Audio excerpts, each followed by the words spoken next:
Eu sou o Lucas Raniel e eu venho trazer bastante informação hoje para vocês sobre o Dezembro Vermelho, o mês da conscientização e prevenção ao HIV. Eu sou uma pessoa que tem 32 anos e vivo com HIV há 11 anos.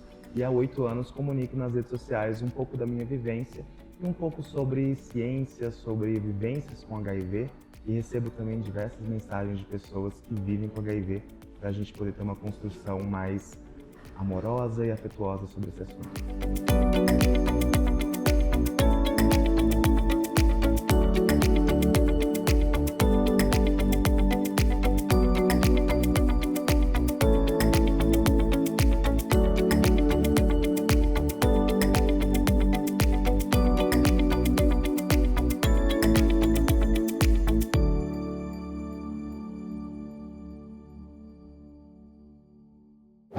Lucas, fala pra gente, qual é a importância do Dezembro Vermelho?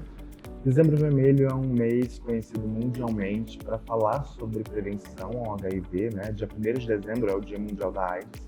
É um mês que a gente fala sobre prevenção, sobre avanços de tecnologias de prevenção e tratamento, mas eu costumo dizer também que é um mês para a gente comemorar as nossas existências, até porque somos mais de 1 milhão de pessoas vivendo com HIV.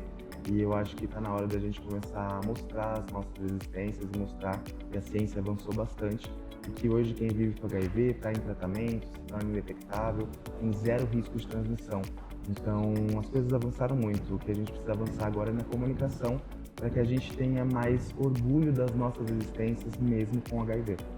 E como você acha que a campanha pode ajudar a reduzir o estigma e a discriminação contra as pessoas que vivem com HIV? Eu acho que campanhas para falar sobre o Dezembro Vermelho, sobre prevenção, são muito necessárias e urgentes, pois a gente sabe que a ciência avançou muito, né? Tanto no tratamento quanto na prevenção. Só que o estigma e o preconceito e a tal da sorofobia ainda existe muito diante as nossas vivências com HIV. Então eu acredito que as campanhas elas vêm nesse lugar de falar sobre as nossas vivências para além dos avanços tecnológicos. A campanha atual do próprio Ministério da Saúde está incrível, retratando a vivência de diversas pessoas que vivem com HIV, artistas, não artistas, podcasters. Então eu acho que o avanço é esse, a gente tratar da comunicação para HIV diante das nossas vidas. Porque hoje em dia, se eu falo que eu vivo com HIV, é justamente para trazer a vida em primeiro plano, antes do HIV.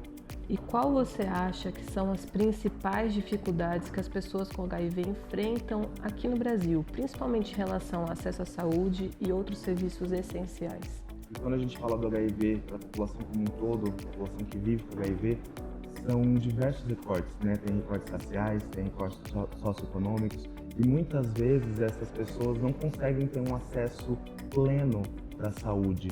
Por isso que é importante a gente enfatizar que é um direito nosso. O SUS está aí para dar esse direito para a gente, não só as leis que garantem o nosso sigilo ou o nosso tratamento, mas também falar sobre como a gente chega até esse tratamento, como que faz para a população ter acesso a esses medicamentos de maneira gratuita, como que a gente fala, por exemplo, de prevenção para a população que não vive com HIV.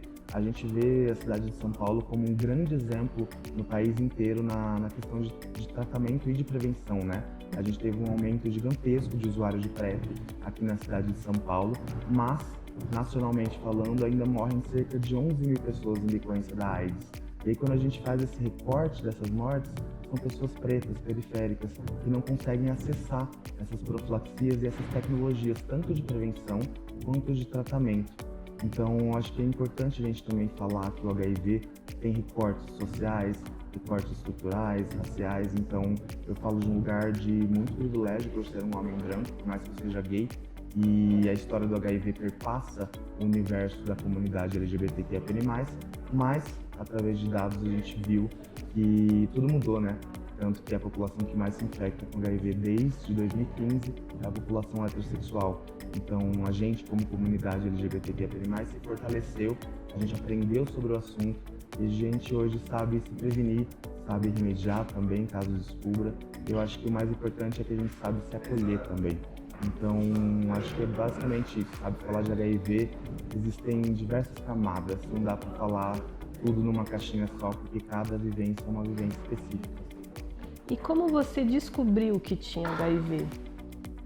Olha, eu descobri que eu vivo com HIV em dezembro de 2013. No início do ano de 2013, eu estava na universidade, né, festa de faculdade, aquela loucura de balada, de bebidas e rock and roll, daquele jeito. E eu negligenciei muito a minha saúde durante o ano de 2013, até um ponto extremo, que eu precisei realmente ir até o médico e fazer esses exames, né? E junto com esses exames veio o diagnóstico reagente para HIV. E esse diagnóstico para mim inicialmente foi como um baque, assim, a gente se coloca num lugar de culpa, de sujo, de promíscuo, porque a sociedade ainda coloca a gente nesse lugar. Mas depois do meu diagnóstico, eu aprendi muito sobre o assunto, não só para me acolher, mas também para acolher as pessoas ao meu redor, como a minha mãe, a minha avó, a minha irmã, os meus parentes, os meus amigos, porque eu vi que todo mundo tinha pouca informação sobre o assunto. E quando eu dei essa notícia para algumas pessoas, as pessoas achavam que eu tinha, sei lá, meses de vida. E aí eu mostrei através de informação que não, que as coisas avançaram muito e que hoje uma pessoa que vive com HIV, está em tratamento, se torna indetectável, tem zero risco de transmissão. A gente pode, por exemplo, ter uma vida plena, a gente pode ter filho. Eu acho que todas as pessoas que vivem com HIV são dignas de afeto e de acolhimento. E esse é um ponto muito importante que eu levo na minha comunicação. Então, já que a gente está falando sobre afeto, existe alguma rede de apoio que te ajuda nesse processo? Qual que é a importância dela? Olha, eu acho que a rede de apoio é justamente as pessoas que vivem com HIV e que me procuram nas redes sociais para contar suas histórias, para pedir uma palavra de acolhimento, para às vezes só ser escutado também. Existem redes de apoio como o GIVE, que é o Grupo de Incentivo à Vida, o Grupo pela Vida São Paulo, o Grupo pela Vida Rio de Janeiro. Existem uns projetos de pessoas que vivem com HIV, como por exemplo o Doses de Vida, que é do David, que é um garoto que vive com HIV e que mostra a sua tomada de medicamento diária. Então a gente se fortalece entre a gente, e isso faz com que a gente tenha uma qualidade de vida e com quem conversar também. Então a gente vê, né, que esse movimento é muito importante, principalmente para a gente que vive com HIV. E quando a gente fala de outras patologias, a sociedade enxerga como falta de cuidado, né, quando a gente fala do HIV. Quando a gente fala, por exemplo, de câncer, de diabetes, de hepatite, as pessoas olham com acolhimento. As pessoas querem acolher, elas querem trazer afeto para essas pessoas. Agora, quando a gente fala do HIV, existe uma barreira que faz com que a gente seja colocado num lugar de sujo, num lugar de errado. E as redes de apoio que a gente construiu entre a gente são muito fortes e fazem com que a gente tenha uma qualidade de vida muito melhor e cuide também da nossa saúde mental, né, que eu acho que é muito importante também. E que recursos ou informações você gostaria de ter tido quando foi diagnosticado? Eu acho que quando eu fui diagnosticado com HIV, eu acho que eu precisava ter mais acolhimento do processo médico inicial, né? Hoje em dia, o que eu bato muito na tecla é que muitos médicos se formaram, se graduaram em medicina, mas não atualizaram o seu discurso, o seu diálogo sobre esse assunto. Muitos médicos e profissionais da saúde ainda têm um pensamento ultrapassado sobre isso. E eu passei por isso no momento do meu diagnóstico reagente para HIV. Então, eu sinto que a gente precisa avançar, principalmente com os profissionais da saúde, para que haja mais acolhimento nesse primeiro momento de contato com o vírus do HIV. E como tem sido a sua experiência com o tratamento? Olha, hoje em dia o tratamento avançou muito, né? Antigamente eram várias cápsulas, antigamente se chamava até de coquetel. E hoje eu brinco, eu falo que coquetel a gente toma no bar. Hoje em dia os medicamentos são muito pequenos, são baixas as quantidades que a gente toma. Por exemplo, atualmente eu tomo 3, mas que já está circulando no serviço de saúde uma cápsula só que foi implementada desses 3 medicamentos que eu tomo. E os efeitos colaterais quase não existem, né? E é óbvio que eu estou falando daquele meu recorte, de uma pessoa que tem um copo d'água, que tem um prato de comida para se alimentar. Mas hoje em dia a ciência avançou muito e o tratamento do HIV não é mais um bicho de 7 cabeças. Ele é um tratamento que faz com que a gente seja indetectável, ele não transmite o vírus e saia desse lugar de vetor que a sociedade muitas vezes coloca a gente, né? Uhum. E emocionalmente, como você tem lidado hoje em dia com esse diagnóstico? Olha, emocionalmente falando, assim, lidar com a minha abertura e a exposição de ser uma pessoa vivendo com HIV nas redes sociais e uma das principais que falam sobre o assunto no Brasil, me faz receber muito afeto, me faz receber muito acolhimento, muito carinho, mas em contrapartida me faz sofrer muita sorofobia. Recentemente passei por episódios virtuais de muita sorofobia, onde as pessoas usaram da minha imagem para propagar desinformação e propagar piadas sobre o HIV. Então, a sorofobia, ela existe, ela é presente. E quem se coloca nesse lugar de abrir a sua sorologia para as outras pessoas, tem que entender que pode passar por algumas situações que não são tão legais. Mas o que eu costumo falar é para manter a calma, que a gente tem direitos perante a lei e que é sempre bom a gente buscar esses direitos para que eles também sejam atualizados e que as pessoas entendam mais sobre as leis, né? Não só sobre o nosso sigilo, não só sobre o nosso medicamento gratuito, mas também sobre as leis que garantem que a gente não sofra violências, seja no trabalho, na universidade, nas escolas, em qualquer lugar. Essas leis existem, elas precisam ser acessadas.